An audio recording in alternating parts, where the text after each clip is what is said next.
Hi hello வணக்கம் நண்பர்களே. இது கொஸ்டின் நம்பர் 12 ரேஷியோ அண்ட் ப்ரொபோர்ஷனில் பார்க்குறோம். 2 5 எக்ஸ் 20 ஆகிய எண்களை அதே வரிசையில் பயன்படுத்தி அமையும் விகித சமமாக இருப்பின் எக்ஸின் மதிப்பு காண்க அப்படின்னு சொல்லி கேட்குறாங்க.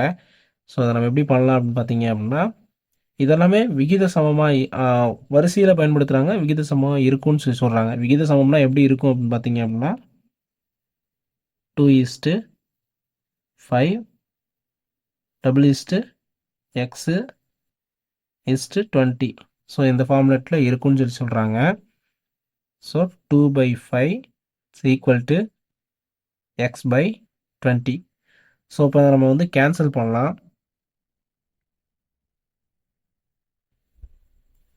எப்படி கேன்சல் பண்ணலான்னு பார்த்தீங்கன்னா,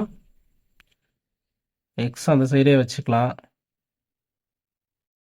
இது 2/5 இன்ட்டு டிவிஷனில் இருக்கிற இந்த சைடு வரும்போது மல்டிப்ளிகேஷன் ஆயிரும். ஸோ இது 1 டைம், இது 4 time. So X is equal to என்ன அப்படின்னு பார்த்தீங்கன்னா 8. 8ங்கிறது தான் நமக்கு ஆன்சர். ஆப்ஷனில் டியில் இருக்குது.